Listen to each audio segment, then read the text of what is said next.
¿Te gustaría vivir en un México sin violencia, sin desigualdad, sin corrupción?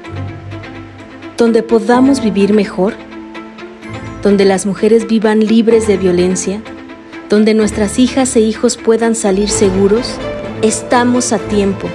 Tenemos mucho trabajo por hacer. El camino no será fácil. Pero en el PRD estamos convencidas y convencidos de que otro México sí es posible.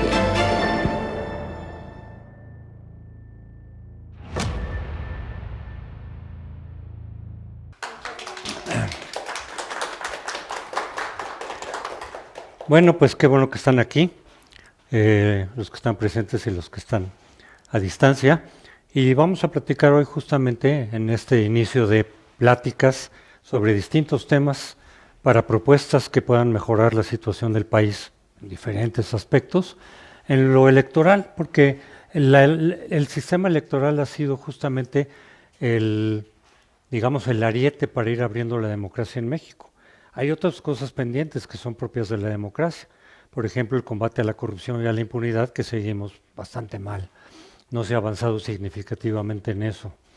Y es un elemento esencial de la democracia, porque la democracia se distingue de los demás regímenes, que por lo tanto son alguna variante de la autocracia o del autoritarismo. Se distingue porque tiene la capacidad institucional para llamar a cuentas a los gobernantes. Eso es lo que distingue la democracia. ¿Qué quiere decir llamar a cuentas? Que se les pueda penalizar de alguna manera sus abusos de poder o sus violaciones a la ley, en fin, cualquier delito, cualquier infracción, que no por ser gobernantes están exentos a eso, justamente para que no abusen del poder. Uno de los problemas esenciales de los regímenes autocráticos, monárquicos, dictatoriales, es el abuso de poder. Si tú le das todo el poder a una persona, va a abusar de ese poder casi seguramente. Entonces, por eso no se le da a una sola persona el poder. Se reparte el poder, es la división de poderes, para que quien toma las decisiones a nivel ejecutivo, primero esas decisiones tengan que ser sancionadas por otras instituciones, el Congreso y la Suprema Corte en lo que toca la constitucionalidad de esas decisiones, pero también la prensa que hace su papel, organismos cívicos, instituciones autónomas, para que quien tiene la capacidad de tomar las principales decisiones no abuse del poder. Y si abusa del poder, ese mismo sistema permite que lo llames a cuentas, es decir, desde una infracción administrativa o un costo político, ¿sí? O eventualmente removerlo del poder, aunque esté en funciones. Una democracia más eficaz tiene que tener la capacidad de remover a un gobernante, aunque esté en funciones, aunque no haya acabado. Y en su caso, meterlo a la cárcel. En su caso, aplicarle la pena legal de la infracción que está cometiendo. En los sistemas parlamentarios y en los presidenciales más difícilmente lo puedes remover incluso por mal gobierno. No tiene que esperar a que viole la ley o que mande matar a alguien, o en fin, o gran corrupción. Si está haciendo un mal gobierno, lo puedes remover anticipadamente. En los sistemas parlamentarios es a través del Congreso. El Congreso lo quita del poder. Es un voto de censura o un voto de remoción. Y en algunos sistemas presidenciales está la revocación de mandato, pero que es una figura muy complicada, en fin, no le vamos a entrar de lleno a eso, pero es el instrumento en el que tú puedes quitar por razones políticas a un gobernante durante su mandato. Solo que la aplicación en los sistemas presidenciales ha sido muy complicada, tiene muchos problemas, pero en fin, de eso se trata la democracia y en eso en México hemos avanzado muy poco. Hay muchos países en América Latina que han llamado a cuentas a sus presidentes, o por lo menos expresidentes. Es más difícil hacerlo mientras está en el mandato, porque todavía tiene muchos instrumentos de poder. A lo mejor tiene mucha influencia con el ejército, como en Venezuela, y pues con el ejército, ¿quién se enfrenta? Pero ya cuando dejan de ser presidentes, es más fácil eventualmente llamarlos a cuentas. Y de esos casos hemos visto muchos en América Latina, pero no en México. Bueno, entonces nuestra democracia todavía está pendiente, pero la parte electoral es para decidir en condiciones democráticas, de igualdad, con participación ciudadana, quién va a gobernar o quiénes van a gobernar. Y ese fue un avance importante, porque mientras estuvimos con un autoritarismo de partido monopólico, partido de Estado quiere decir que la frontera entre el partido gobernante y el Estado no existe. Entonces todos los recursos del Estado se vuelcan a beneficiar al partido. En una democracia, el partido gobernante incluso no puede usar los recursos del Estado, tiene que usar sus propios recursos y competir en condiciones de igualdad con los partidos opositores. En un partido de Estado tienes todos los recursos humanos, institucionales, financieros del Estado para ganar. Entonces, obviamente no le ganas. Decía la oposición en los tiempos del PRI hegemónico, en realidad no estamos compitiendo contra el PRI, estamos compitiendo contra el Estado. ¿Y quién le gana al Estado con los recursos que tiene? Pues nadie. Entonces, el haber roto eso, pues es un gran logro. Eso se rompió por la vía electoral. Hemos tenido muchas reformas que han ido ajustando, muchas presionadas, exigidas por la ciudadanía, por los partidos opositores, el PAN en su momento, PRD por supuesto, o antes la izquierda, PMS, en fin, PSUM, que son un poco los antecedentes del PRD. Y se fue avanzando en lo electoral poco a poco, se fueron abriendo espacios y finalmente ya en la reforma del 96, con Zedillo, ya se cruzó el umbral de partido hegemónico a un sistema competitivo de partidos. Entre otras reformas, una importantísima de ese año fue que el IFE, que ya había surgido desde 90, y también eso fue una aportación a la democracia, quitarle a gobernación, la organización electoral, pues era juez y parte, ¿no? Gobernación todo lo arreglaba, como lo vimos en 88, para que ganara el partido oficial, por las buenas o por las malas, y ellos tenían toda la información. Si la información era negativa, tirabas el sistema, como ocurrió, y tú te quedabas con los paquetes y los podías cambiar, o los quemabas, o sea, tenían todo el control y por lo tanto era muy fácil inducir el resultado o revertirlo, cambiarlo, que es lo que pasó en 88. Pero con las leyes posteriores, 90, 93, 94, en plena crisis ya de sucesión presidencial en el 94, y donde las cosas estaban saliendo de control por el movimiento zapatista, luego el asesinato de Colosio, hicieron otra reforma donde también hubo mejorías. Pero la de 96, y ahí Zedillo tuvo toda la voluntad de ahora sí entrarle a la democracia electoral, por lo menos, hizo algunos ajustes importantes, como por ejemplo quitar la línea de gobernación. Ahora sí, ya gobernación no tenía nada que ver con el IFE en ese momento.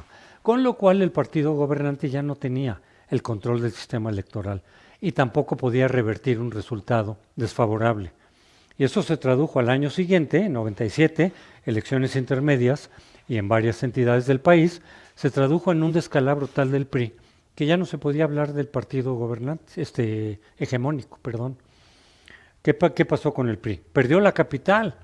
La capital era la primera vez desde los años 20 que se ponía a juicio de los ciudadanos.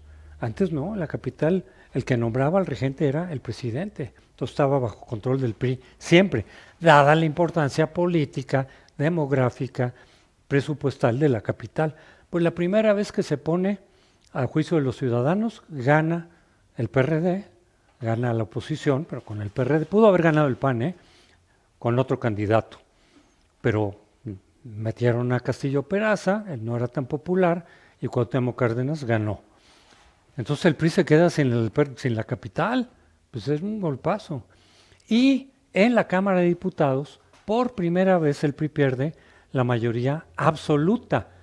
Ya no digas la calificada de 2/3 partes para cambiar la Constitución. Esa se perdió desde 88.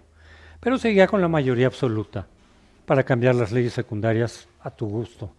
Y eso se perdió. O sea, el PRI se quedó ni siquiera con mayoría absoluta. Cualquier ley tenía que negociarla con la oposición. Eso ya no es un partido hegemónico. Ahí se acabó la hegemonía. De tal manera, y con lo del IFE, ¿no? Pero ellos ya no pudieron cambiar el PRI cuando dijo, ya no tenemos mayoría absoluta. No, pues no puede ser. A ver, cambiarle los resultados, pues ya no, porque ya no estaba bajo nuestro control el IFE. Intentaron comprar diputados de oposición, pero en ese momento la oposición cerró filas, todos los partidos de oposición, PRD, Verde, estaba en la oposición, en fin, el PAN, por supuesto, cerraron filas y no lograron comprar los pocos diputados que les faltaban, porque de hecho estaban cerquita de la mayoría absoluta del PRI, pero no la tenía, no tenía los 251 diputados que se requieren, tenía como 240, algo así. Le faltaban unos pocos y no se pudo. Por cierto que quien andaba ahí comprando esos diputados era Ricardo Monreal, que estaba todavía en el PRI. Bueno, entonces es el sistema electoral con el que hemos ido abriendo, por lo menos a ese grado de democracia, que se tradujo en algunos aspectos importantes de la democracia. Por ejemplo, autonomía del Congreso. O sea, si ya no tiene mayoría el otro, tienes que negociar con la oposición, tienes que sentarte, ya no puedes hacer lo que quieras, ya no te aprueban automáticamente las iniciativas del presidente, sin cambiarle una coma. ¿Sí? Entonces eso ya se tradujo en mayor autonomía del Congreso, poco a poco la Corte también fue asumiendo mayor autonomía, a veces le cede al presidente, muchas otras veces no. Y eso no había antes tampoco. Bueno, pues eso es un avance en la democracia importante, aunque esté pendiente lo del combate a la corrupción y la impunidad, sigue pendiente, todos los presidentes prometen que eso se va a acabar con ellos, y nada, ahí sigue. A ver cuándo se va a poder resolver ese asunto finalmente, pero por lo pronto no. Pero bueno, todo lo demás que se ha avanzado es bastante. Entonces, bueno, vamos a empezar con algunas propuestas que se pueden hacer, que están pendientes desde mi punto de vista, obviamente. Son algunas propuestas incluso que algunos analistas hemos hecho desde hace mucho tiempo, no te hacen caso o te lo hacen parcialmente, eso es lo que vamos a ir viendo. Y vamos a entrar ahorita con el tema de la compra de votos, porque la compra de votos, incluso en países democráticos se puede dar. En Estados Unidos ha habido compra de votos o meter gente que no está registrada, muchas veces mexicanos, de los que están ahí sin papeles y todo, pues el Partido Demócrata se los jala mediante algún dinero para que voten. O sea, sí hay ese fenómeno todavía en algunos países, incluso democráticos. O el clientelismo, que es una compra disfrazada.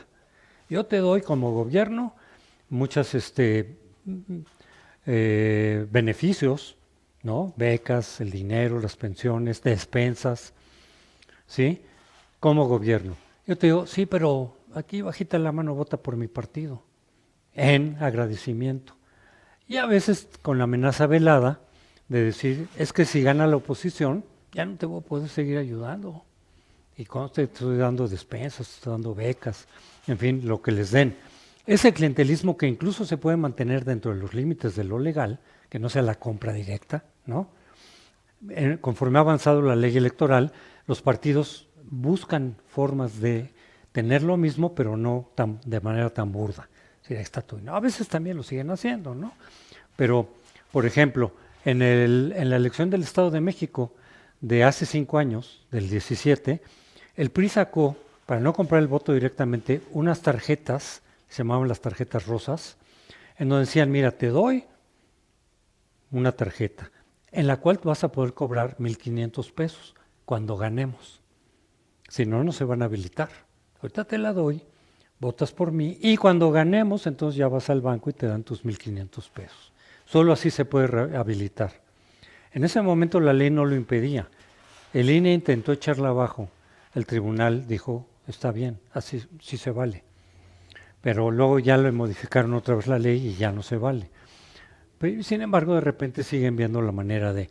Ahorita, ¿cómo le hacen? Pues que van los servidores de la nación, que son parte de la estructura del gobierno, pero están al servicio del partido, como el PRI.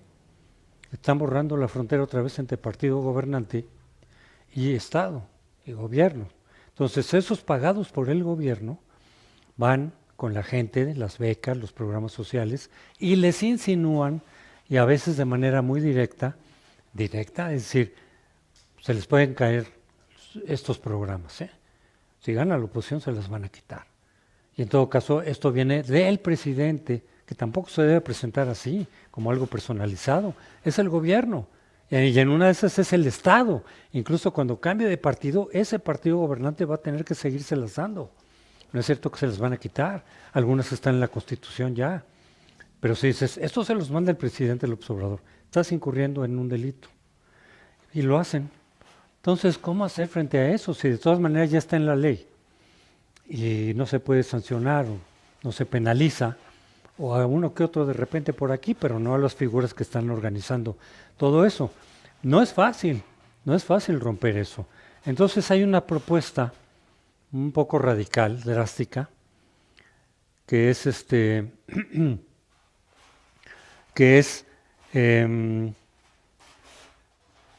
impedir, se me hace muy drástica, pero está en el aire un poco, impedir que quienes gozan de esos programas voten, cambiarles los beneficios a cambio de tu derecho al voto. Está muy complicado, está muy controvertido, porque les estás quitando un derecho que en principio todos tenemos. Si les das las becas es por programas sociales, en fin, las pensiones a los adultos. Quitarles el derecho al voto por esa razón, no creo que pase. No creo que está por ahí en el aire, esa propuesta vaya a pasar. Entonces, ¿cómo le hacemos? Pues lo más que nos queda, prácticamente, serían dos cosas. Una, con recursos públicos, el INE haga campañas abiertas a decir, no te dejes que te compren el voto, no te lo condicionen, no te pueden quitar tus becas, son constitucionales. Información. Aún así, de todas maneras, cuando tú ves que la gente que te está manejando las becas te dice, tienes que votar por el partido oficial, está incurriendo en delito. ¿Cuántos de ellos van a denunciar delito de las personas que están recibiendo? Si todos nos sentimos vulnerables frente al Estado, esas personas se sienten mucho más vulnerables frente al Estado. Dicen, ¿qué me voy a meter con el Estado? Igual y si me quitan las becas y me quitan mi programa, ¿y qué va a hacer la oposición? Y yo por lo pronto ya me fastidié. Entonces, es muy difícil, pero eso es lo que se podría hacer. Una campaña permanente durante las elecciones, dándole información a la gente, decir, tu voto, tu derecho al voto sigue estando vigente. Tú vota como quieras, ¿sí? No te van a quitar tus programas sociales. Bueno, ¿qué tan eficaz podría ser eso? Quién sabe. Pero algo ayudaría, yo creo, de todas maneras, a que solo te quedas con la información que te da el que está manejando los programas. Pero a ver, ya llegamos a un primer momento. No sé, ¿cuánto tiempo le vamos a dedicar a las preguntas y eso? Bueno, abiertas preguntas, comentarios sobre esto que hemos dicho, digamos, de la parte electoral en general, o este punto en concreto que estábamos mencionando. No sé si se les ocurre algo.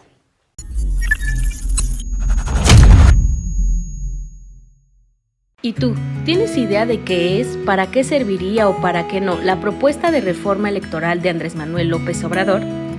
Bueno, en estos cortes te daré un breve resumen. Para empezar, entendamos que su propuesta contempla que el Instituto Nacional Electoral se convierta en el Instituto Nacional de Elecciones y Consultas. También, disminuir de 11 a 7 consejeros electorales.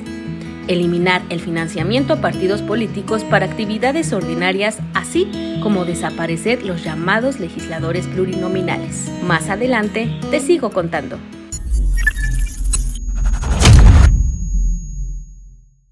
Buenas tardes, mi nombre es Mónica García. Le voy a comentar algo que vi en el proceso anterior, el proceso electoral. Uh-huh. En mi alcaldía, que es Miguel Hidalgo, antes de que ganara el actual alcalde, Tabe, hubo infinidad de tarjetas, no saben cuántas. Yo tengo muchísimos amigos con perros, saben que soy muy animalista, entonces acudimos a parques precisamente para pasear. Había infinidad, que le daban tarjetas al por mayor de todo. Yo siento que ahí se me hace un poco desigual.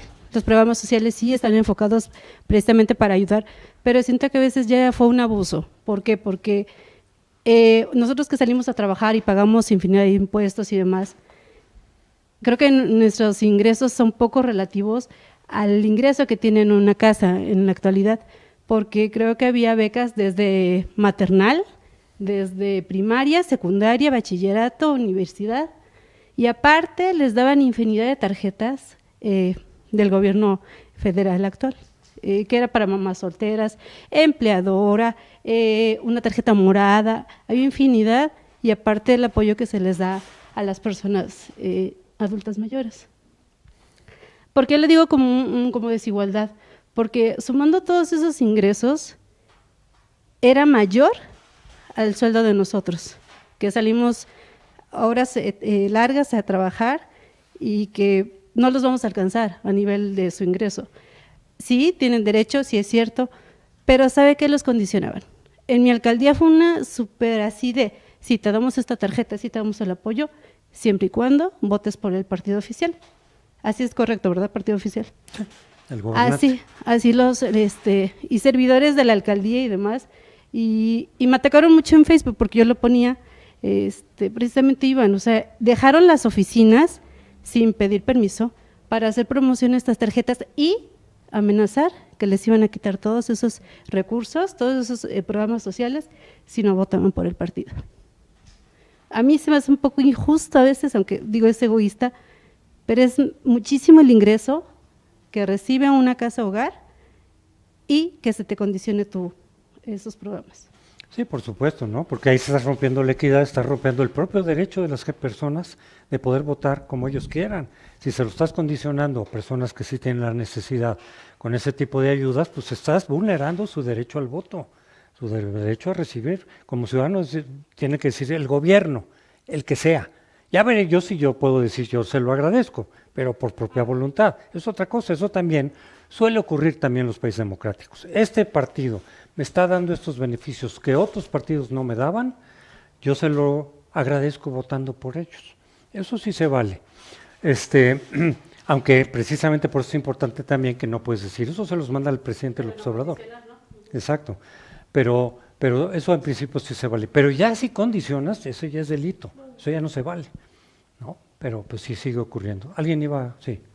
Sí, doctor, gracias. ¿Usted cree que el voto electrónico sería una medida justo para evitar el acarreo de personas que votan, de cierta manera forzarlos a ir y entregar una credencial o una copia de la misma o una foto del voto que emitieron? ¿El voto electrónico podría ser una opción para evitar o por lo menos disminuir que fuera clientelar? Sí, porque sí podría ayudar. ¿Por qué? Porque con el voto actual, aunque sea secreto, fíjense, las mamparas así, fueron hasta el 94. Antes eran así como, pero tú podías ver lo que estaba votando el de junto. Eran así como de 4, ¿no? Sí. Pero así abiertas, entonces tú aquí, mira. Sí. Hasta el 94 ya fue la mampara, que te metes y ya tú solito. Se supone, o que necesite ayuda, pues igual, pero bueno. Pero de todas maneras habían los famosos carruseles. Te daban a ti un voto que podías sacar, un voto real, lo podía sacar cualquier agente del INE o funcionarios de los partidos o lo que sea, y hacían las colas, ¿no? Y entonces te doy el voto en blanco, vas y me lo regresas en blanco, y tú votas por el PRI, ¿no? Y entonces ya sé yo, no, te doy el voto ya cruzado por el PRI, más bien, y luego tú me lo regresas en blanco, y así nos vamos, pum, pum, pum, pum. Siempre había una forma de constatar cómo vota. Con el voto electrónico es más difícil, porque tú llegas, depende cómo hagan las urnas y todo, pero tú llegas a la urna, y estamos hablando ahorita de urna electrónica, igual, en la mampara, y ahí picas, ¿no?, a tu partido. Te dan un boletín de papel, pero no ahí mismo, sino por fuera, o tú lo doblas, pues, y lo metes a la urna para contrastar. Algunas urnas electrónicas tienen el respaldo en papel, otras no. Ahí lo que tendría que hacerse es no permitir los celulares, porque si no, en el papel que te dan, ¿sí?, o sin papel, pero eso también no es lo más adecuado, porque si empieza a haber quejas de que el resultado y todo, pues ahí está la urna para contrastar voto por voto, si se corresponde, ¿no? Pero entonces sí te tendría que prohibir, por ejemplo, el celular, porque entonces, sí, porque entonces si no, a ver, demuéstrame que votaste por el partido que te dije. ¿Cómo? Con una foto en el celular. Entonces sí, se podría, y el voto electrónico en la casa, pues también, quién sabe, porque ahí puedes estar con gente del partido o del gobierno que te diga, a ver, ¿no? Ahí está en tu computadora, en tu celular, vótale así, a ver, ¿sí? Ese es también parte del problema, porque entonces sí se podría seguir vulnerando el derecho al voto. Yo creo que más seguro sería la urna electrónica, pero con esas condiciones, ¿no? ¿Qué más? Doctor. Sí, doctor, me queda una inquietud. Hay algo en lo que no estoy de acuerdo, pero usted lo comentó hace un momento, ¿no? Que es muy radical impedir que las personas voten al momento de condicionarlos con ciertos beneficios, ¿no? Pero ¿qué pasaría en el sentido contrario de, en lugar de impedirlos, obligar a la ciudadanía que votara? Como ya se hace en ciertos países, ¿no? Sí. Que si no llegan a votar, se les impone una multa, un pequeño castigo, algún incondicionamiento. ¿Usted considera que México requiere eso para su democracia o la fortalecería hasta cierto sentido? En muchos países sí existe el voto obligatorio. De hecho, aquí es obligatorio, nada más que no hay sanción. Por efectos prácticos, pero en la Constitución dice una obligación es ir a votar, pero no hay sanción. Entonces, para efectos prácticos no es obligatorio. Es también medio debatible, porque muchas personas dicen el derecho es un voto, no una obligación. Si es derecho, no es obligación. ¿No? Son cosas un poco antagónicas. Entonces, si me van a dar el derecho a votar, pues entonces mi derecho de decidir por quién voto y si voto o no. Así se plantea. ¿Saben qué? Yo no quiero ir a votar porque ninguno me convence. Tienes que convencer a la gente de ir a votar por otros medios, no por obligación. Esa es una visión. Hay otra visión que dice, bueno, entonces conviértelo en una obligación y ya. Sí, si los ciudadanos tenemos derechos y obligaciones, tiene ciertos derechos y la votación tendría que ser una obligación. ¿Qué tanto ayudaría? Pues sí, jalar a la gente a las urnas, eso sí, pero tú puedes anular el voto, eso sí no te lo pueden impedir. De hecho, aquí incluso, desde antes de que yo empezara a votar, o sea, estoy hablando, había un espacio abajo que decía candidato no registrado, que era donde ponían la Cantinflas, luego el Chavo del Ocho, ¿no? Todavía está, claro, pero eso viene desde hace mucho. Y que era una forma de legalizar el voto nulo, porque obviamente al poner a Cantinflas se anula ese voto, ¿sí? Pero estaba permitido, pues si ya te están dando el espacio. Entonces, el voto nulo se puede anular. Y entonces, a quien obligas a ir a votar, y dice, yo no quiero votar por nadie, y encima me están obligando. ¿No? Estoy perdiendo mi tiempo, tengo que hacer una cola de no sé cuánto, porque además si todo eso es obligatorio, pues las colas van a ser más largas, ¿no? Me están obligando cuando yo no quiero votar por nadie, bueno, pues anulo el voto y ya. Entonces, ¿qué tanto contribuyes a realmente resolver los problemas? No tanto, a menos también que le dieras al voto nulo un sentido legal. En algunos países el voto nulo se traduce en... ¿cómo se llama? El voto nulo se traduce en que los candidatos se eliminan, se tiene que volver a hacer la elección con otros candidatos. Quiere decir que ningún candidato tuvo, cuando el voto nulo prevalece por encima de los demás, ¿no? A eso me refiero. Que tengas tú 10 votos nulos y el otro candidato sacó 8 y el otro 7 y el otro 5, ahí se anula y tienes que presentar nuevos candidatos, aunque sean los mismos partidos. Pero eso ocurre en algunos pocos países. Solo así se explicaría un poco también de decir, bueno, porque los partidos también tienen que echarle ganas al escoger a los candidatos, porque si resulta que son más impopulares, si además obligas a la gente a ir, pues tienes el riesgo de que mucha gente anule el voto y entonces te incurras en tener que volver a hacer la elección. En fin, son combinaciones, ¿no? ¿Ok? Exacto, también esa puede ser una estrategia. ¿Va a perder el mío? Claro, al anular el voto con esa consecuencia es nuevos candidatos, de todas maneras. De todas maneras el tuyo ya no. Pero a lo mejor con otros candidatos cambian las preferencias, ¿quién sabe? ¿Quién sabe? ¿Alguien más? Sí, buenas tardes. Referente a esto, lo que está comentando de anular el voto, en este sentido entraría la segunda vuelta. ¿Usted qué opinión le merece esto de aplicar en México una segunda vuelta como lo tienen otros países latinoamericanos? Sí, la segunda vuelta, casi todos los países latinoamericanos lo tienen. No recuerdo alguno que no lo tenga. La segunda vuelta sí es una propuesta que ha estado ahí desde hace mucho tiempo y ayuda a congregar y agregar, pero para la presidencial. En diputados pues, sería un poco más complicado y te hace 2 partidos. Si lo haces en diputados, entonces es casi un bipartidismo, lo que arroja de ahí. En cambio, puedes tener un Congreso plural y aplicar segunda vuelta solo a la presidencia, con lo cual efectivamente entonces puedes congregar tendencias, ¿no? Si en la primera vuelta se dispersa el voto y gana un candidato, en la segunda, por ejemplo, por decir algo de izquierda, a lo mejor la mayoría está más hacia el centro o la derecha, pero se dispersaron el voto con 3 candidatos. Entonces a la segunda vuelta, que ya hay un solo candidato de este lado, se congrega y puede ganar. Puede cambiar del resultado de la primera a la segunda. Y la ventaja que se le ve es que el que llega con más apoyo. No llegas con el 35%, sino con el 50% para arriba de apoyo, ¿no? Y aparte congregas, digamos, las tendencias. Es una ventaja, yo sí creo que es una ventaja, tampoco es tan determinante, pero sí puede ayudar. Pero el PRI no quería porque tenía miedo de que en segunda vuelta perdiera su candidato.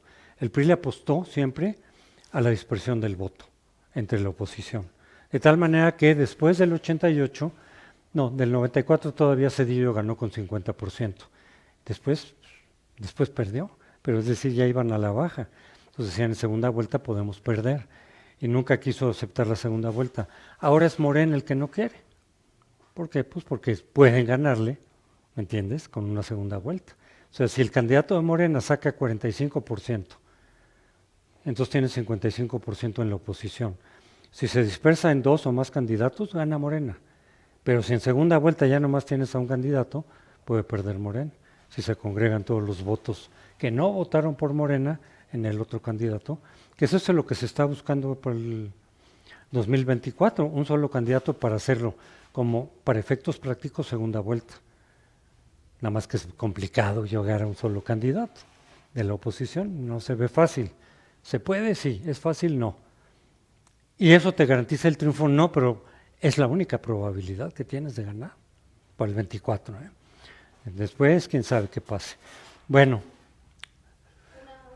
díganme. Yo también tengo una duda. Yo no estoy de acuerdo en esa propuesta radical que nos comentaba respecto a limitar el voto a personas que no reciban algún apoyo o algún programa social. Yo creo que es una violación. Sí, me parece un poco incluso clasista, como las expresiones de los whitexicans, hay que prohibir que los pobres voten, me parece algo así, ¿no? Pero entiendo la gran problemática que implica el acarreo y la manipulación de los programas y cómo se tergiversan la meta, que es una meta noble. A mí me tocó aprobar eso en una reforma constitucional y yo al día de hoy, a pesar del uso que se le ha dado a ese tipo de programas, estoy de acuerdo en que deben de existir bajo ciertas condiciones, ¿no? y con ciertas limitantes muy claras. Pero me parece que va a ser difícil cambiar ese uso de los programas si se siguen dispersando a través de cualquier área de gobierno. Entonces, yo quisiera ver o que nos comentara si es una propuesta viable, a lo mejor que sean los programas sociales que se dispersan a través del INEGI, que entiendo que el titular lo designe el presidente, o a través del INE, que se entiende como un órgano autónomo, con un padrón electoral, que obviamente sin el interés de por medio de ser o de postular candidatos, sí, se entendería que habría imparcialidad, ¿no? y objetividad respecto a distribuir estos programas sociales y al uso también del padrón de las personas que se registran al recibirlos. Pues no estaría mal. Habría que ver cuál, ¿no? Porque el INE, es decir, hijo, le vas a meter otra carga de ese tamaño. Pero bueno, la idea es que sea una institución autónoma. Habría que pensar cuál, a lo mejor el Coneval, que justamente estudia cosas de pobreza y eso, y programas, ¿no? Podría ser el que ustedes se encargan de distribuir estas becas o estos programas como una institución autónoma, que ni siquiera te identifiquen como del gobierno, sino autónoma, totalmente sin ningún sello partista. Pues no estaría mal pensar en algo así, aunque en principio siempre son los gobiernos los que hacen porque son de recursos públicos, pero podría plantearse, no está mal, ayudaría en algo por lo menos, y que no sean los que distribuyen los programas, ahí sí estrictamente, que digan, voten por el partido oficial, o por el señor presidente se los está mandando, no, Coneval, y en una cuestión de que todos los gobiernos estén obligados a darle los recursos, no de tal o cual partido, sino todos. Entonces se vuelve algo de Estado, no de gobierno, mucho menos de partido, ¿no? No está mal. Algo así se tiene que seguir pensando para ir acotando, digamos, esos condicionamientos, ¿no?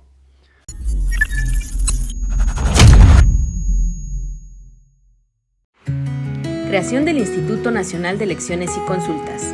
Este sería el único órgano electoral encargado de organizar las elecciones en los estados y a nivel federal.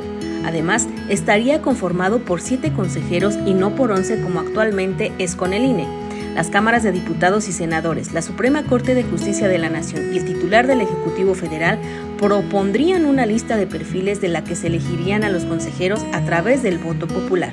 Este mismo procedimiento aplicaría para la integración de la Sala Superior del Tribunal Electoral del Poder Judicial de la Federación. ¿Y tú qué opinas? ¿Estás de acuerdo?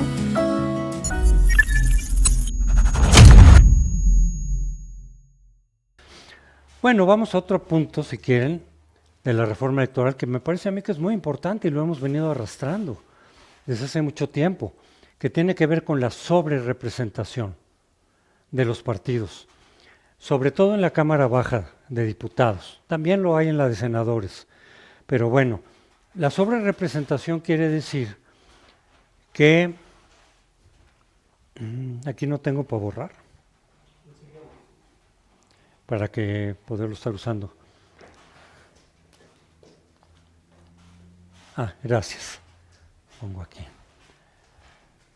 La sobrerepresentación quiere decir que un partido puede obtener 40% del voto en las urnas, pero en el Congreso este es el voto, estos son ya los diputados.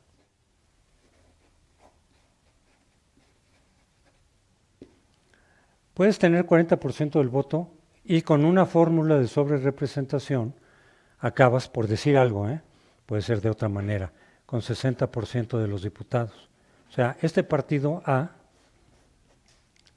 le estás dando 20% o algo, lo que sea, pónganle 5, 10, lo que quieran, aquí lo pongo nomás para que se vea con claridad. Le estás dando más diputados de los que la gente determinó, el electorado. Nosotros decidimos qué partidos y en qué proporción, ¿no? Si somos 40% de este partido, lo justo es que haya 40% representándonos en el Congreso. Estos son los representantes populares. Los senadores son representantes de los estados. Cambia un poco. Porque esto implica que otro partido, que obtuvo, por ejemplo, el 30% del voto, se quede con el 10% nada más. Digo, lo estoy haciendo muy extremo, ¿no? Pero pues no es justo. Es decir, los que votaron por eso, oye, pues ¿por qué nada más tengo 10% de diputados? Somos 30% y estos tienen el otro 20%. O sea, 20% de nosotros se pasaron al partido por el que no queríamos votar. Estás alterando el voto de los ciudadanos.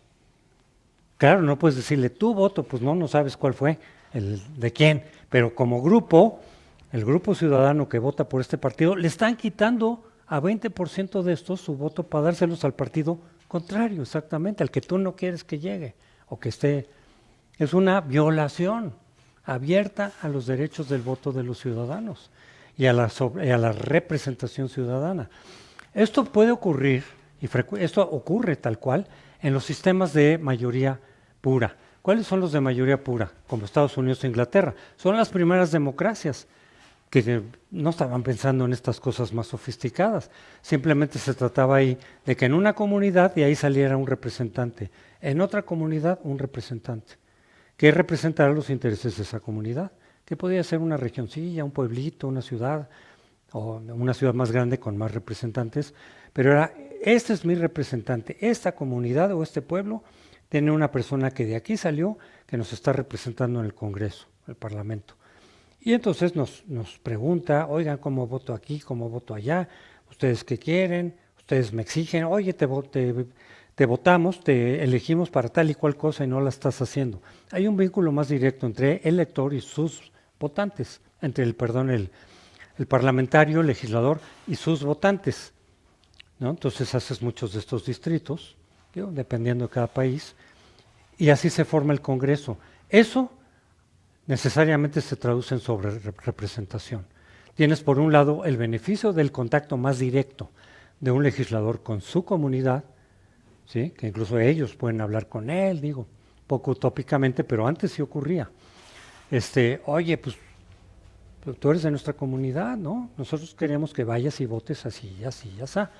O te podemos ya no votar, para eso es la reelección de los legisladores, para que haya una sanción. Si tú ya hiciste las cosas por tu lado y obedeces a tu jefe de partido y nos mandaste al demonio, ya no te reelegimos. Si tú quieres hacer carrera parlamentaria, tienes que tomarnos en cuenta. Bueno, la reelección legislativa, que como ustedes saben la perdimos durante décadas, desde el 33 hasta el 14, ¿no? Que se volvió a poner, digamos, la reelección.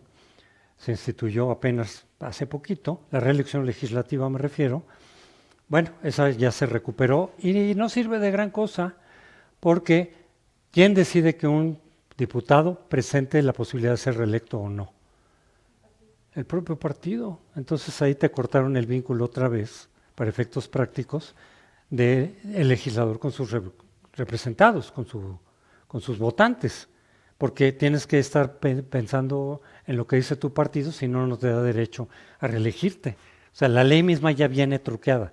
Finalmente dijeron, ok, vamos a reinstaurar la reelección legislativa de alcaldes, pero le metemos aquí, ¿no?, un truco para que sean los partidos otra vez los que decidan si te presentas. ¿A quién le pasó eso? A varios les ha pasado, pero uno muy notable es Porfirio Muñoz Ledo. Ya no lo dejaron buscar su reelección, porque se empezó a poner a cosas que no le gustaban, no le convencían del gobierno, y ya ni chance le dieron de buscar la reelección. Se trata de que sean los ciudadanos que decidan si votamos por ti, Porfirio, o ya no, por la razón que sea. Pero no, ¿quién decidió? El partido, como castigo a las críticas y a la disidencia de Porfirio, es decir, en este caso del legislador.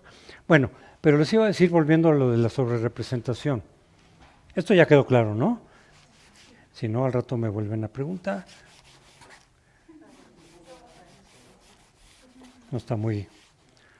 Bueno, a ver, ahorita luego vemos eso.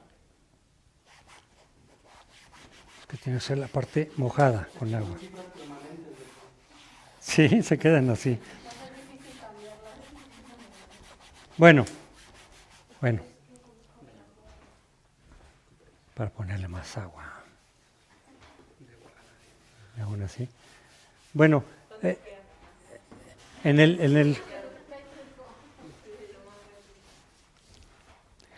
el sistema, entonces, estos de mayoría, vamos a suponer para este ejercicio que son 100 distritos, ¿ok? Yo los voy a poner así, pero suponemos que son 100. En cada distrito hay varios candidatos, pero uno por partido. La gente vota y gana el más votado. Y estos están en contacto con su distrito. Eso es lo que habíamos dicho, ¿no?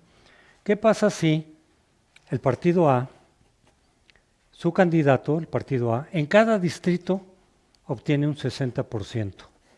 Bueno, en general obtiene ese 60%.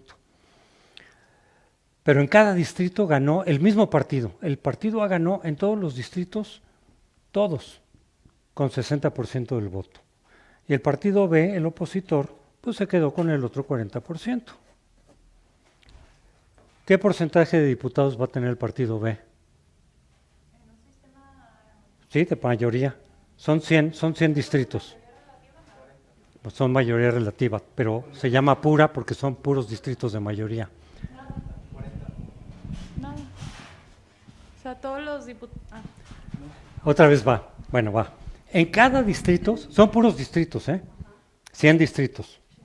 En cada uno de los distritos ganó el candidato A. En todos.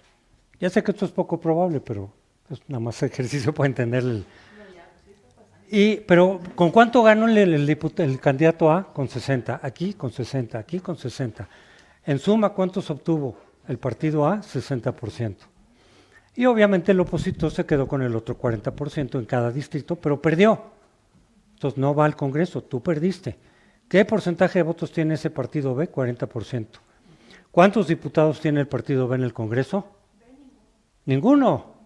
Claro, ese es un ejemplo extremo para que se entienda bien la idea. Entonces podría llegar al extremo, digamos, si eso pasara, en principio podría pasar, nada más que es poco probable. Pero lo que quiero es destacar, fíjense, un partido que podría tener el 40% del voto se queda con 0 diputados, 0%. Entonces una franja de ciudadanos, que es 40%, no tiene ninguna representación en este extremo. Y en cambio esto con 60% se queda con el 100% del Congreso. Una total y absoluta injusticia, ¿no? Una falta de representación. Otra vez, estos dirían, oye, votamos para que no llegara este partido, o porque nos gusta este y no este, y nuestros votos se los pasaron todos al otro partido. Están violando nuestro derecho de representación y de decisión. Por lo cual, en Europa, le cambiaron a la representación proporcional. Que ahí, dependiendo, también pueden ser circunscripciones, pero pongámoslo en el ejemplo así general de una sola circunscripción, todo el país.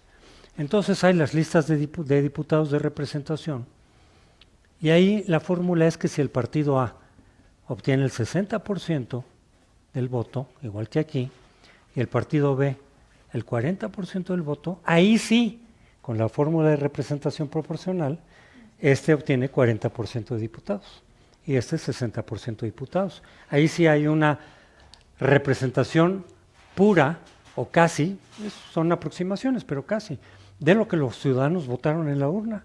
O sea, el 40% que votó por ese partido está representado en 40%. O sea, es una representación muy equilibrada, muy justa, muy democrática. Por eso los europeos, que por cierto esto también, esta fórmula de representación la inventó un inglés, porque veía en su sistema de mayoría pura, ¿no? Que se daba esta distorsión, entonces dijo, no, tiene que haber otra fórmula. Lo que pasa es que los países europeos que empezaron a adoptar esta fórmula, adoptaron la representación proporcional pura también, ahí ya no hay distritos de mayoría. ¿Y cuál es la desventaja de este? Que los diputados, aunque sí reflejan bien el porcentaje emitido en las urnas por los ciudadanos, no tienen un vínculo directo con un grupo de electores. ¿Quiénes son mis electores? Todo el país, un 60% ahí. Pero ¿con quiénes hablo? ¿De quiénes recibo yo? Y Aquí también sí está la de posibilidad de cambiarse de grupo parlamentario, ¿no?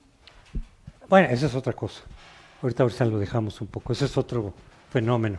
Ahorita quedémonos con lo de la sobrerepresentación. Entonces aquí sí tienes los electores de esta comunidad, una ciudad, un pueblo, tienen a su representante. Aquí, ¿quiénes son quiénes? Si son una sola circunscripción o circunscripciones grandes como tenemos aquí en México, 5. ¿Quién es mi diputado de representación proporcional? Fulano. Pues sí, pero somos demasiados, somos muchos. Y entonces, de ahí surgió el sistema mixto, es decir, combinar las dos fórmulas. ¿Quiénes lo inventaron o quiénes lo desarrollaron primero? Los alemanes, después de la Segunda Guerra Mundial. Entonces dijeron, vamos a hacerle así, 250 distritos de mayoría para que los diputados surgidos de aquí tengan su electorado y estos electores tengan a su representante, pero para aliviar la distorsión que genera esto, metemos otros 250 de representación proporcional y los dividimos de tal manera, los distribuimos de tal manera que cada partido tenga el porcentaje de votos, de diputados igual que el porcentaje de votos. Ya nomás dicen, tú ya tuviste aquí tus diputados que ganaste mayoría, ok, ¿qué porcentaje de votos tienes? Tal, ¿cuánto te falta? ¿Sí? Tuve 60, tengo apenas 40%, te damos 20. ¿Tú cuántos te quedaste de mayoría? Con 10, te damos los otros 30 que te faltan. Y quedas entonces con diputados de mayoría que tengan vínculo directo con el electorado, y con porcentaje de diputados igual a porcentaje de votos. Es un sistema mejor que cualquiera de los dos, porque conjugas las ventajas respectivas que tiene cada uno de estos. Pero la condición para que funcione es que estos los vas a distribuir justamente para que se equipare el porcentaje de votos, con el de diputados.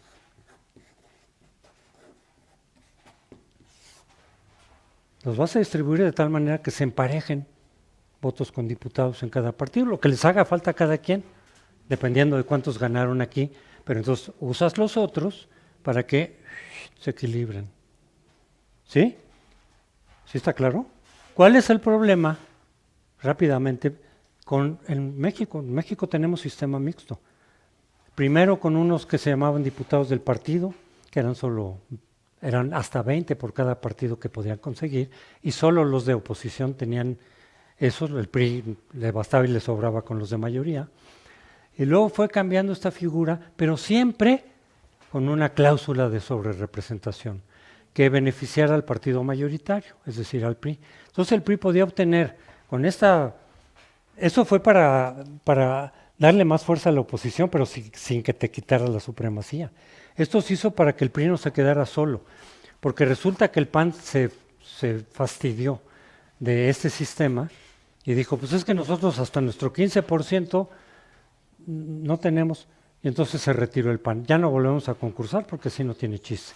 Se empezaron a meter los diputados de representación proporcional para animar al PAN en principio, pero luego a la izquierda, decir, participen, si les toca algo, pero nunca van a rebasar al PRI, pero ya van a tener algo, porque antes no tenían casi nada, ¿no? Era muy difícil que ganaran la oposición distritos de mayoría, y eran muy poquitos los que podía ganar si acaso. Entonces esto fue para que la oposición siguiera participando, para darles, digamos, un atractivo. Pero siempre con una fórmula que fue cambiando, pero siempre era para beneficiar al partido mayoritario. Eso se llama sobrerepresentación. Y la fórmula ha cambiado, y a veces favorece más al partido mayoritario y otras menos. Eso no lo han quitado. Pusieron un límite del 8% de sobrerepresentación en esa reforma del Cedillo que les contaba, la de 96. Máximo 8%. Por eso el PRI obtuvo 40% del voto, y no le alcanzó por el 50% más uno. Se quedó en 48% de diputados, con 40% del voto. Ya no alcanzó mayoría absoluta. Entonces, esa cláusula sigue. Y por eso, Morena, como no la quitaron, Morena, con un 44% del voto en 2018, llegó a obtener algo así como 55%, y luego ya, por otro lado, los diputados esos que te jalas de otros partidos, que eso se llama transfugismo. Yo soy del PRI, pero me están invitando a Morena, me ofrecen cosas, me paso a Morena. Eso también tendría que haber una ley que lo impidiera. Si te quieres pasar a otro partido, dejas la curul, porque esa curul fue por un partido.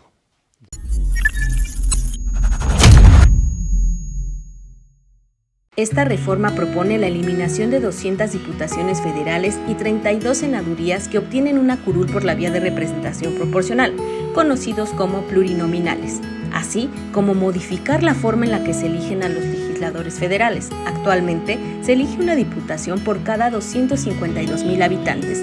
La propuesta es que se elija un representante por cada 420,000 habitantes, mientras que en el caso de los senadores se pasaría de elegir un senador por cada 984,375 habitantes a 1,312,500 habitantes.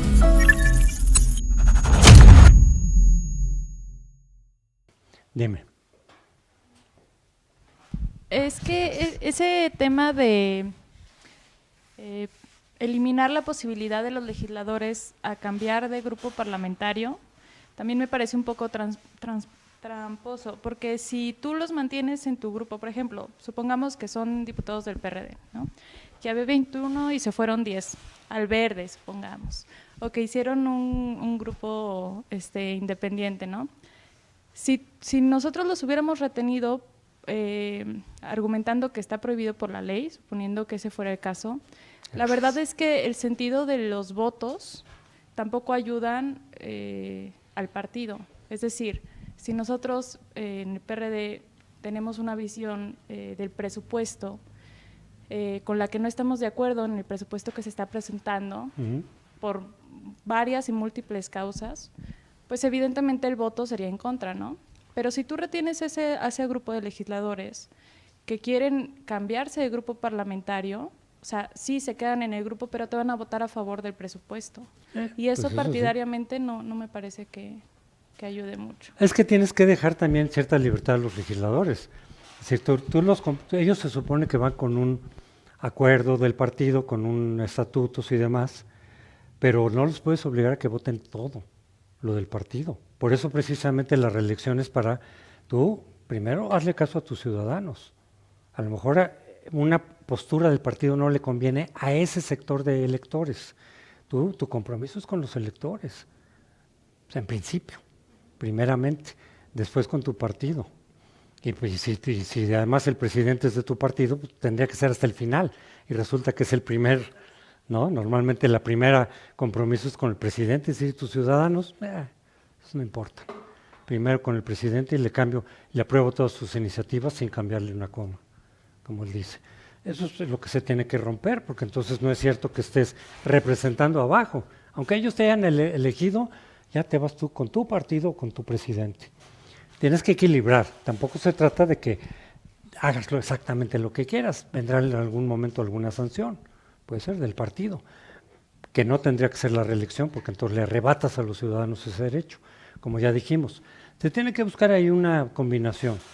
De todas maneras, sí tienes que dejar una cierta libertad a los legisladores, no puedes votar por obligación todo lo que te pongan. Tiene que haber un cierto espacio, le llaman voto de conciencia. Oigan, yo no puedo votar por eso yo como persona, aunque yo esté con su partido. Ya si después me quieren expulsar del partido, yo me quedo como diputado porque la gente me eligió. Si me quieres expulsar del partido, pues me expulsas. Pero yo quedo, entonces a lo mejor me voy a otra bancada, ahí sí, ya me expulsó el partido. Yo no me salí porque me compraron allá, el partido me expulsó porque no voté como ellos querían en algo que para ellos es muy importante. Pero si a mí me importa más o mi conciencia o mis convicciones o mi electorado, que a lo mejor me dice mi electorado, no votes eso nos perjudica. Bueno, pues yo voto con ustedes. Ya te fuiste en contra del partido, pues expúlsenme. Mientras yo sigo aquí, porque la gente me eligió para el cargo. En fin, porque tampoco no puedes romper el derecho de los legisladores a votar según su conciencia, según su convicción. De hecho, en la Constitución está, nadie puede reconvenir a un diputado o un senador de su voto. Nadie, ni el partido. Digo, los ciudadanos se lo pueden reconvenir y decir, ¿por qué votaste si tú nos ofreciste lo contrario? Ya no te reelegimos. Pero así formalmente, nadie puede reconvenir por haber votado. O sea, eso que dicen, tú votaste contra la reforma eléctrica, porque no te convence que es lo mejor para el país, porque tú crees que no es lo adecuado, traidor a la patria. Pues no, señores, yo voté de acuerdo a mis convicciones como partido, pero a nivel de cada diputado también. Traidor a la patria, pues me podría decir que soy traidor al partido, eso sí, si quieres, o traidor a la ideología del partido. Pero, entonces expúlsame, pero traidor a la patria, que el presidente o el otro partido te diga traidor a la patria, porque tú votaste según tus convicciones, pues oye, pues no, y luego además te demandan penalmente por traidor a la patria, pues la Constitución lo prohíbe, están violando la Constitución en ese sentido. Pero bueno, son parte de los problemas de la democracia es complicada, dime. Es que yo no estoy de acuerdo.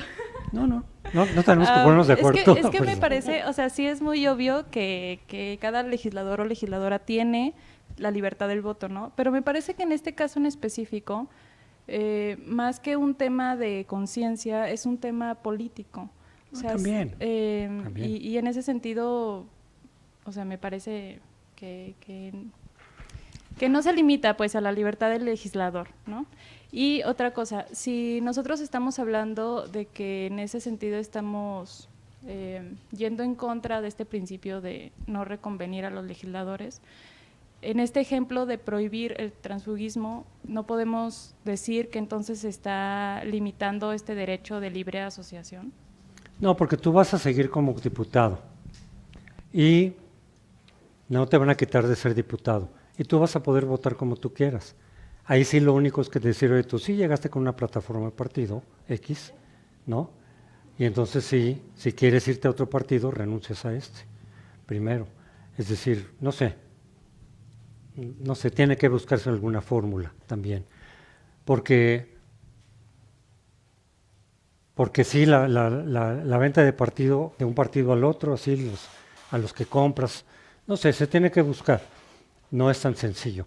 Pero Yo entiendo que efectivamente si llegas con un partido tienes que buscar la plataforma del partido. Sobre todo en el caso de los plurinominales, ahí es más claramente porque son listas de partidos. En otros países, por cierto, pero bueno, eso ya es otra cosa. Pero es que decir que le quitas el derecho de votar a las personas.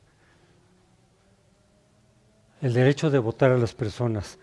De los legisladores, perdón, es como decir, como lo que decíamos hace rato, quitarle el derecho a los que reciben un programa social de votar. O sea, yo sí creo que afectas ahí derechos individuales básicos. Sí, claro, la gente te votó porque tú les hiciste unas promesas, pero si votas en sentido contrario o votas algo que ellos no quieren, sí, o distinto del partido o distinto de tus electores, te la cobran de otra manera.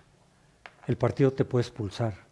Los electores pueden no volver a votar por ti, pero no lo puedes quitar o no le puedes prohibir que él vote como él quiera, porque si es afectar un derecho muy básico, muy fundamental. En fin, así es como está ahora. Lo de los transfugas, se tiene que buscar cómo, para evitar que eso esté pasando, porque eso también distorsiona la representación. Eso también. Ahí se tiene que hacer algo, pero no está todavía muy claro cómo, ¿no? Doctor, en ese sentido del transfugismo que usted nos platica, ¿qué tan fácil o difícil sería encontrar una medida? Porque, no sé, a mí se me ocurriría que ninguna persona pueda legalmente mudar de un partido a otro durante cierto periodo de tiempo. Sí. Es decir, ya me salí de este partido, pero no puedes volver a participar durante los próximos 2 años. Pero ¿qué tan inconstitucional sería eso? Porque justo al violar mi derecho de participar en el partido que yo quiera, en la elección que yo sea, pero ¿qué tan bueno o malo sería aplicar algo así o una medida? ¿Cuál sería el intermedio entonces para evitarlo? Habría que pensarle, sí, pero mira, sí se pueden a veces, en aras de un beneficio mayor, a veces sí se pueden limitar los derechos, pero no de un beneficio de partido. Por ejemplo, la limitación de los sacerdotes a que no pueden ser un cargo de elección popular, como individuos y ciudadanos que lo son, sí pueden votar, pero no pueden ser votados. ¿Estás violando sus derechos políticos? Sí. Y sin embargo, la mayoría lo aprobamos porque para no mezclar iglesia con Estado, porque ya vivimos históricamente lo que eso representa. Entonces, en beneficio de un bien mayor, que es el Estado laico, que es que una iglesia no tenga poder político, porque ya sabemos cómo los usan, tú no puedes, se están limitando los derechos de las monjas y los sacerdotes a ser votados. Es un derecho político, que en principio todos tenemos. Ahí lo estás violando. Otro ejemplo de violación. Un consejero del IFE, del INE, dejas el cargo de consejero, no puedes ser un cargo de elección popular en los próximos, creo que 2, muchos dicen tendría que ser 5, precisamente para no estar vinculado tu trabajo como árbitro con el interés de un partido, porque sí lo está muchas veces. Entonces, él podría decir, oye, ¿me estás violando mi derecho? Pues sí, por 2 años, 3 años, 4 años, y luego ya haces lo que quieras. Pero al haber aceptado el cargo de consejero, estás renunciando tú desde el principio a tu derecho de ser votado en tanto tiempo, por la contradicción que hay en las funciones. ¿Me entiendes? En esas condiciones sí se podría.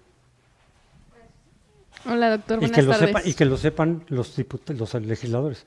Oye, estás siendo electo diputado por un partido, pero estás renunciando al derecho de pasarte a otro partido en el momento de tu encargo.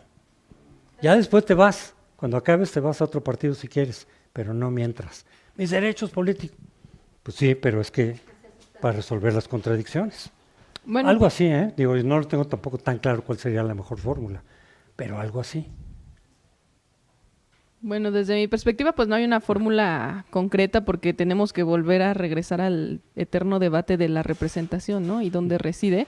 Y efectivamente, al buscar algunos mecanismos o candados, pues se vulnerarían derechos políticos y también se vulneraría, de cierta manera, la voluntad popular, que es donde reside la soberanía, ¿no? Y en este sentido, preguntarle, desde su perspectiva, ¿qué elementos debe contener una reforma electoral para México en la actualidad? En ese punto. Y en todos, ya de manera general. Pues ahí vamos. Este es uno. Este es uno importante que muchos hemos insistido desde siempre, el de que no haya sobrerepresentación. Ese es facilísimo, cambiar la fórmula de distribución de los diputados de representación. Nada más dice, se van a distribuir para equilibrar porcentaje de votos con porcentaje de diputados al máximo posible, porque a lo mejor hay una pequeña diferencia, pero mínima, al máximo posible. Una vez que se haya visto cuántos de mayoría tiene cada partido, lo contrastas con qué votación recibió y ajustas a través de los diputados de representación proporcional. Hace algunos meses el presidente presentó su propuesta de reforma electoral donde propone un modelo de representación. ¿En este sentido usted estaría de acuerdo con esta propuesta? Sí, son de representación proporcional todos. Y ahí no le informaron bien al presidente, ni a Claudia Sheinbaum, ni al secretario de Gobernación, porque ellos estaban celebrando que se desaparecían los diputados de representación proporcional. Y era exactamente lo contrario, ¿no? Pero sí, no tendría que ser tan así. Tú podrías tener como Alemania, 250 de mayoría, en vez de 300, 250.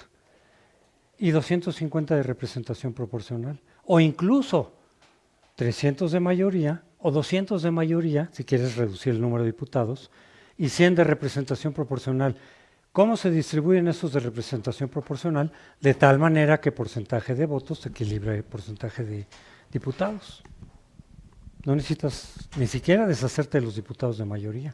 Por ese vínculo, pues es más teórico que real, pero bueno, puedes mantener si quieres ese vínculo para que eventualmente los ciudadanos puedan dirigirse a ese. Tú eres mi diputado de mi distrito, te mando mensajes o te mando de que votes en este sentido, de que votes en el otro, en fin, que haya ese bebé. Que algunos lo hacen, pero pocos ciudadanos. Pero ese vínculo. O sea, sí se puede resolver de manera sencilla. No tiene que ser tampoco exactamente la fórmula por estado que ellos proponen. Lo importante de esa propuesta de Morena ahora, o del presidente, es que se equilibra porcentaje de votos con porcentaje de diputados. Eso está bien, esa parte yo la apruebo. Con esa fórmula u otra, pero no es difícil. Simplemente es, los de representación proporcional van a servir para equiparar porcentaje de votos con porcentaje de diputados. Y con esas, porque si no se dan estas discusiones que vimos en estos 3 años, pues Morena tenía mayoría calificada cuando obtuvo 44% del voto efectivo, 44, 45, y te saltaste hasta el 64%. Se estuvo sobre representada esa coalición en 20 puntos. ¿Qué quiere decir? Que los otros, PRI, PRD, PAN, PRD, obtuvieron 20 puntos menos de lo que obtuvieron. ¿Me explico? Como partidos, como bloque pues de oposición. Y de hecho, por ejemplo, como un ejemplo, con algunos amigos obradoristas que tengo, me decían, pues este proyecto te gustará o no, me dicen, pero está avalado por el 70%, según la encuesta que agarran, a veces dicen que 80, 70, y le digo, ¿y entonces por qué tuvieron minoría en las votaciones, que son las que cuentan? ¿No es cierto? ¿Tenemos mayoría? No, se obtuvieron el 48% del voto efectivo el año pasado, pero la oposición tuvo 52%. No son mayoría en lo que cuenta, que es el voto. ¿Y por qué entonces tenemos mayoría? Por la cláusula sobre representación, no porque tengan el apoyo mayoritario. Lo mismo la primera parte, los primeros 3 años. Ustedes en el Congreso son representados con 44%. Esos son los que apoyan su proyecto. Por lo menos así se reflejó en el Congreso. Pero tenemos mayoría calificada, pues en parte por la cláusula sobre representación y en parte por los que compraron. Los tránsfugas, que los llevaron hasta la mayoría calificada. Pero eso no quiere decir que el 65% te esté apoyando. ¿Me explicó? ¿Alguna otra pregunta? Sí, en este sentido, doctor, muchos de los ciudadanos hablan de que estamos sobre representados, así lo dice el ciudadano, que tenemos muchos diputados. Sí, por eso podrían ser 300. Entonces, ¿usted nos recomendaría que mejor en una reforma electoral se pudiera hablar de la disminución de los diputados? Ese no es un problema mayor. Pueden ser 300 y ponle tú 150 y 150. O 200 de distritos, le bajas de 300 a 200, pero siguen siendo distritos. Si es que quieres diputados de mayoría, y 100 de representación proporcional para equiparar votos con diputados. Pero en este sentido no afectaría la representación directa con el ciudadano, que sea el diputado más alejado. Sí, pero fíjate, en Estados Unidos, ¿cuántos tienen? 500, igual que nosotros. ¿Y cuántos son? O sea, ¿me entiendes? Es casi simbólico toda esa cuestión. Te digo, incluso podrían quitarlos de mayoría y ser puros de representación proporcional, si quieres, por regiones o incluso por estados. Cada estado tiene un número de diputados, pero todo se maneja a nivel estado por representación proporcional o más a nivel global. El chiste, a final de cuentas, es que se equipare en el Congreso, en la Cámara Baja, porcentaje de votos con porcentaje de diputados. ¿Cuántos votos tuviste? 5%. 5% diputados. 20%. 20%. Esa es la mejor manera de tener una representación fiel y más justa, ¿no?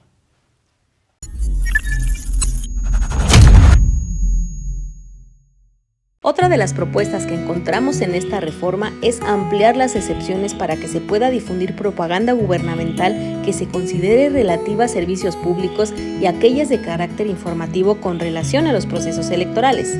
También se plantea un cambio de modelo de comunicación política en el que desde el inicio del proceso electoral y hasta la celebración de la jornada electoral se destinarán 30 minutos diarios en cada estación de radio y canal de televisión a los partidos políticos, candidaturas independientes y al Instituto Nacional de Elecciones y Consultas. Se asignará el 90% a los primeros y el 10% al instituto para la difusión de mensajes informativos relacionados con la contienda electoral. ¿Qué opinas? ¿Estás de acuerdo?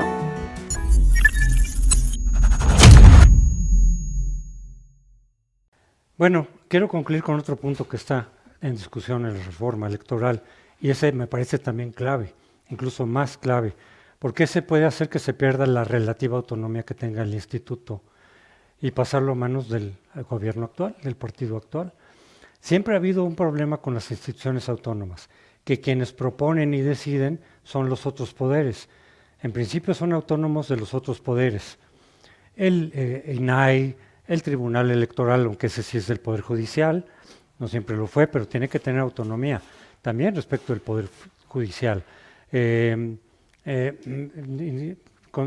Derechos humanos, en fin, INEGI, tienen que tener autonomía, pero ¿quién propone? El Banco de México.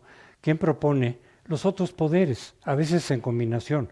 El presidente propone, el Congreso con una cierta mayoría aprueba, y entonces, sobre todo cuando son órganos colegiados, aunque también cuando es de un solo presidente, siempre se dice, ese lo puso el PAN, claro, está jugándole al PAN, ese lo propuso el presidente, le juega al presidente lo que el presidente quiere, ese lo propuso el PRI, no son totalmente autónomos. Esa es la acusación permanente, y algo de eso hay de cierto, no digo que no.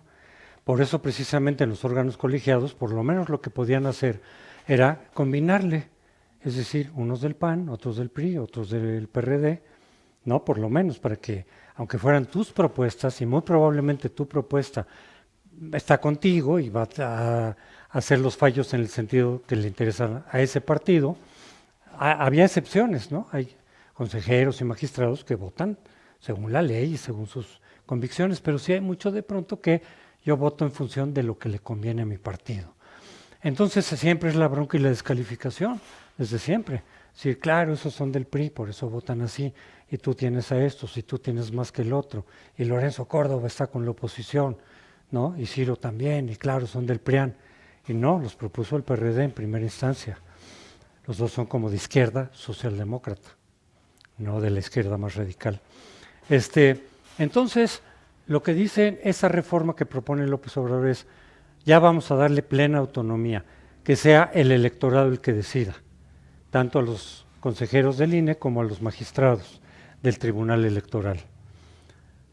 Parece democrático, es decir, que sean los ciudadanos en las urnas, otra vez que digan yo voto por fulano, yo por fulano, y el que tenga mayor votos en paridad hombres y mujeres, esos son los que quedan. Ok, pues suena muy democrático, pero tiene dos problemas, uno técnico. La gente que incluso para presidente muchísimos no van a votar, cerca de un 40%, ni siquiera en la presidencial va a votar. ¿Quién va a salir a votar por personas que nadie conoce? A los que van a ser consejeros y magistrados, ¿quién los conoce? Ni siquiera los que estamos metidos todo el día, de repente, ¿quién es ese consejero? ¿Lo conocías? No. Bueno, que no digo que no sea bueno. A ver su trayectoria. Ah, sí, tal. Ok.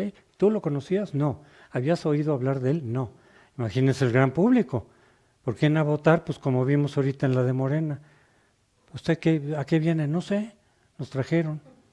¿Y por quién va a votar? ¿Por qué candidato? Ah, ahorita le digo. Pues así va a ser. ¿No? Imagínate que la gente salga espontáneamente o que se ponga a ver los currículums, ¿no? De los posibles consejeros. Ese es un problema técnico que dices, no es cierto, la gente no va a ir, van a ir los acarreados de los partidos, no el público. Y entonces ahí ya tiene cierto sesgo. Bueno, primera. Segunda, ¿quién los propone? Porque en la propuesta está también una tercera parte, 10 de los precandidatos, el presidente, pues pura gente del presidente. Otros 10, el Congreso, en donde el partido mayoritario mete 7 de esos 10 o 6 de esos 10. Y luego la Suprema Corte también un poco distribuidos de alguna manera. Entonces la probabilidad de que quede gente del presidente y de Morena es muy alta. Entonces en realidad, ¿cuál imparcialidad? Vas a tener el control de esas personas. Lo mismo con el tribunal. De hecho pasa con la Corte, de hecho pasa con todas las instituciones que deberían de tener cierta autonomía. ¿Quién propone a los ministros de la Corte? El presidente en una primera instancia y su partido, si tiene mayoría, lo avala. Y ahí tienes ya a 4 que votan todo lo que el presidente quiere. 4 suficientes para avalar leyes inconstitucionales de 11 ministros. Entonces ya lo tienes ahí amarrado. Por eso es que esta reforma puede pasar aunque no tengan mayoría calificada. Si la meten como ley secundaria, que sí tiene mayoría morena en las 2 cámaras, aunque sea anticonstitucional, la oposición presenta un litigio de inconstitucionalidad, se lo presentan a la Corte y de los 11 ministros, 4 votan que sí es constitucional. Con eso basta. Y ya vas a tener una ley a modo de Morena, un retroceso, y sin el consenso de los demás partidos. Pero donde pueden meter esta forma de meter a los consejeros y a los magistrados, entonces ¿quién va a terminar controlando el INE? Realmente, pues Morena, un poco como en los primeros tiempos del IFE, donde la mayoría eran del PRI, hasta 94 cambió eso, pero de 90 a 94 era pura gente del PRI, que le controlaban básicamente. Entonces vamos a regresar otra vez a eso. ¿Cuál es lo que yo propongo y he propuesto ya desde hace varios años?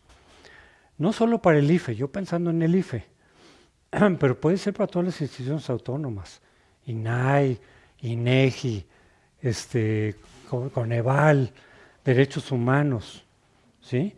Que sea una comisión de expertos no partidista. Eso ya metieron algo en el IFE. Esa propuesta, les voy a decir la propuesta y luego les digo, esa ya parcialmente la metieron para el INE.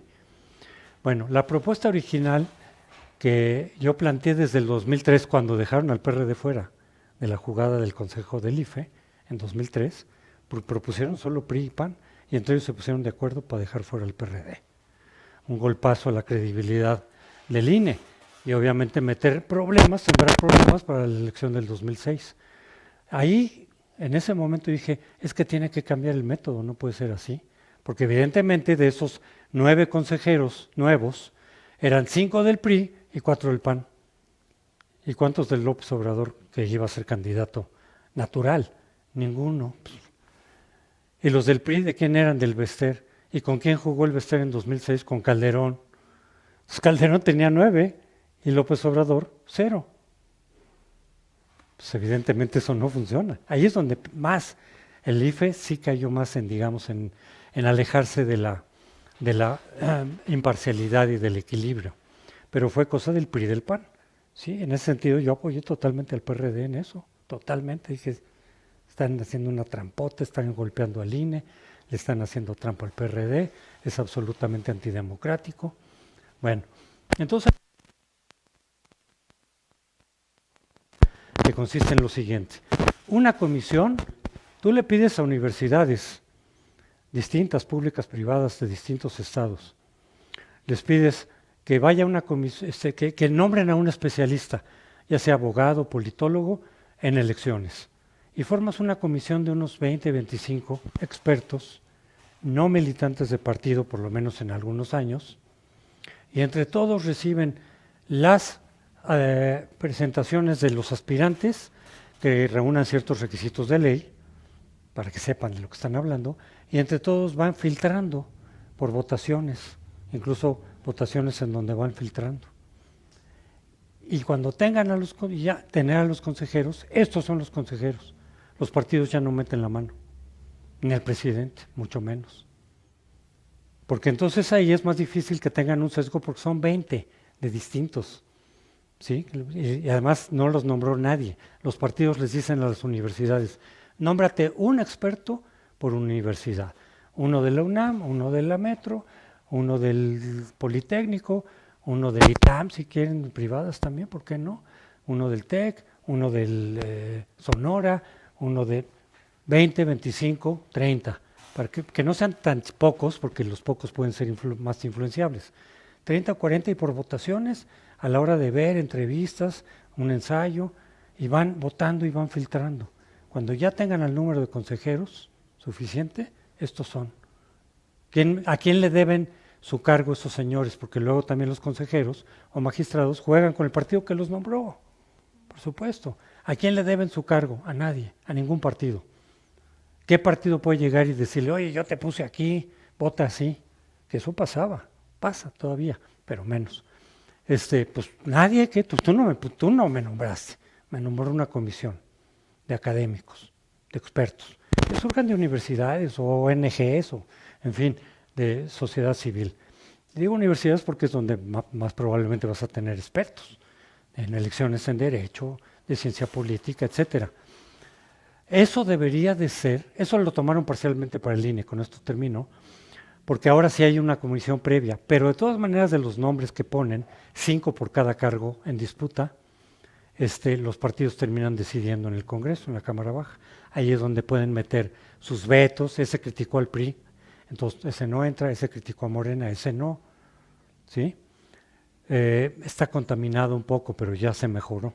Lo que quiere plantear ahora la iniciativa López Obrador es regresar a la primera etapa del INE, donde todas las propuestas de estos magistrados se llamaban magistrados ciudadanos, o consejeros magistrados o algo así, todas las propuestas venían del presidente en la primera etapa del IFE, todas. Entonces ya se ponían de acuerdo los partidos, pero de cualquiera que escogieras, pues todos eran propuestas del presidente. Eso se cambió en 94 y luego ya fue cambiando la fórmula también. Entonces, yo lo que propongo para la reforma electoral, pero yo diría para todas las instituciones autónomas, son estas comisiones de expertos. Y de ahí salen todos. De ahí tendrían que salir el de Derechos Humanos, el del INAI, el de la Auditoría Superior de la FE, en fin, de las instituciones autónomas, por lo menos las que claramente son autónomas respecto al Banco de México. Hay puros expertos economistas, pero ahí ya no mete el partido la mano, ni el presidente, porque el presidente, ¿a quién metió en Derechos Humanos? Pues a una de él. ¿A quién mete en la Suprema Corte cada vez que hay que cambiar? De él. Entonces a la mera hora siempre tienes parcialidades, tienes favores políticos, tienes alguien que está haciendo algún tipo de carrera política. Entonces yo pondría esa fórmula para el INE y para el tribunal de entrada, el electoral, pero ¿por qué no para las demás instituciones? Yo creo que eso tendría que estar operando. Esos expertos tendrán sus puntos de vista, sí, pero no todos van a ser de Morena ni todos del PAN, va a ser de todo. Y ahí ya nadie va a poder tener la exclusividad o la fuerza de decidir, yo quiero que este sea el consejero, porque es del PRD o es pro PRD y yo también. No, ahí hay 30 pues, por votación a partir de méritos. En todo caso, la probabilidad de que salga de ahí gente más imparcial es mucho mayor. Igual no es el 100%, porque nada en estos asuntos es 100%, pero por la probabilidad, desde luego, de que no meten la mano a los partidos, que nadie le va a deber favores a los partidos, que ningún partido se va a sentir con derecho a decir, yo te puse aquí, vota por mí, vota en tal sentido. No, pues, ¿tú qué? Tú no me metiste. Pero con todas las instituciones autónomas, INAI, todas, yo propondría eso. ¿Quiénes son los que se oponen a eso? Los partidos. otra vez, lo mismo, pero habría que impulsar eso, habría que eventualmente, yo lo voy a proponer como ahí vemos grupos ciudadanos que estamos colaborando con los partidos PRI, PAN, PRD para la coalición, y también les damos sugerencias de propuestas de gobierno y propuestas, pues yo estoy metiendo esa y otras por ahí, pero es decir, que las instituciones autónomas los elijan a partir de méritos, de currículum, de condiciones legales, expertos no vinculados con los partidos, ni con el presidente, menos con el presidente. Bueno, listo. Gracias a ustedes.